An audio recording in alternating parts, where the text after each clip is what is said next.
Hey guys, welcome back to the world of inspirational women in history. Now, we have had so many inspirational women that we've already learned about, and there are so many more that we need to cover. But remember, we're doing this every week, so come back each week for a new one. You ready? Okay. So, for those of you who don't know me, I'm Miss Bree, educator, farmer, illustrator, singer, and proud grammar nerd. Welcome to the Farm School. Are you ready? All right. First up is Angela Davis. Angela Davis was born in 1944 in Birmingham, Alabama, during a time when racial segregation was still common in many parts of the United States. Growing up in this environment helped shape her interest in justice and equality. Angela became a scholar and studied philosophy and political ideas at universities in the United States and Europe. She later became a professor, a writer, an activist, dedicating her work to understanding and challenging inequality. She even became an author.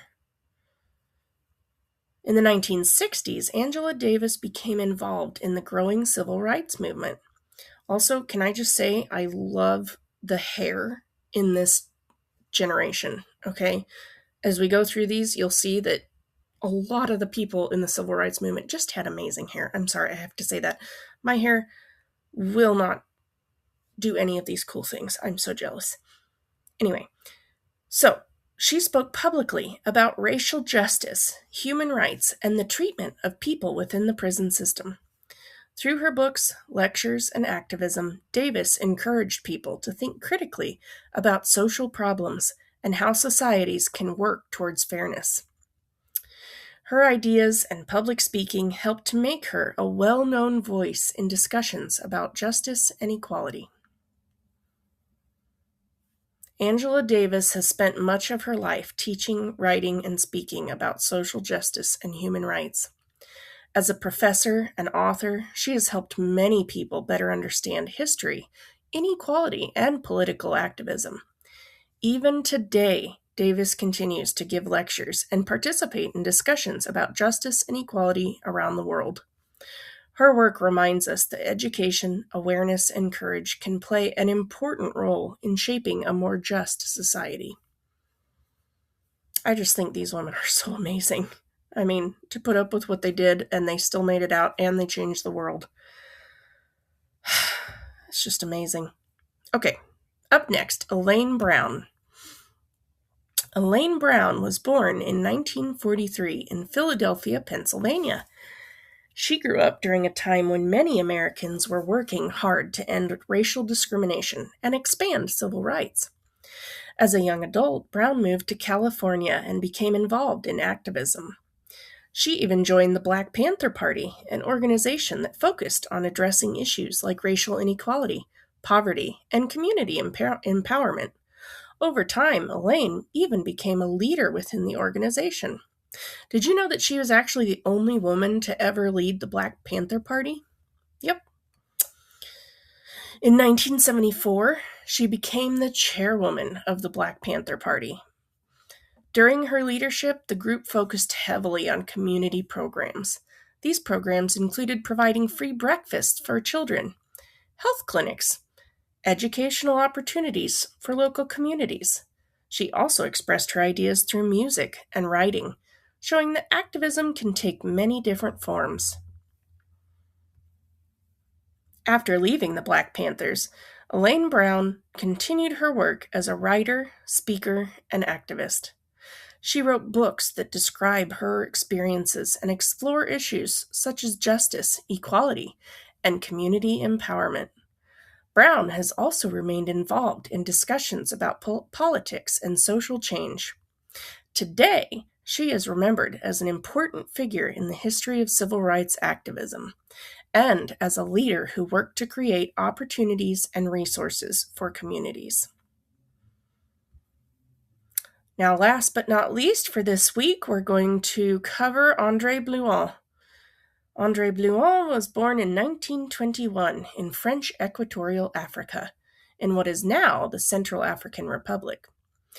Now, Growing up during the period of European colonial rule, she witnessed many inequalities and injustices faced by African people.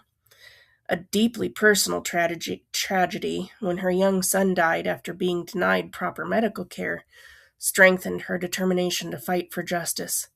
These experiences led her to become an activist dedicated to ending colonial rule and helping African nations gain independence. As independence movements spread across Africa during the 1950s and 1960s, Andrée Blouin became deeply involved in political organizing. She worked closely with leaders such as Patrice Lumumba in the Congo, helping organize campaigns and mobilize supporters. She encouraged people to become involved in shaping the future of their countries. She believed so strongly that African nations should have the right to govern themselves and determine their own futures. Andrée Blouin continued speaking and writing about politics and colonial history throughout her life. She later wrote a memoir describing her experiences during the independence movements in Africa. Today, historians recognize her as an important voice in the struggle against colonial rule. Her story also reminds us that women played important roles in movements for freedom and political change across the continent. One of her most famous quotes is, "Africa must belong to Africans."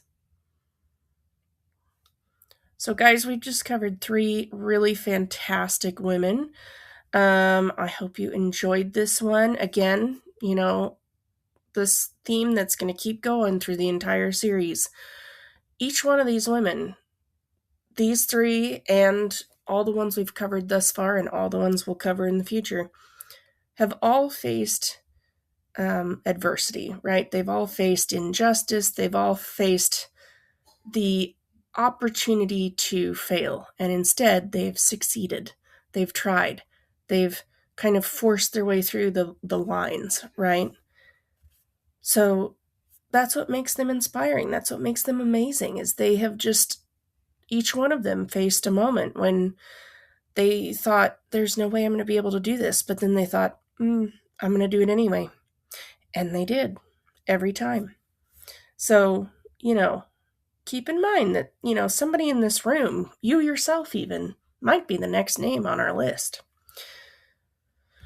All right, guys, thank you for coming this week, and I hope you enjoyed it, and I will see you in the next video.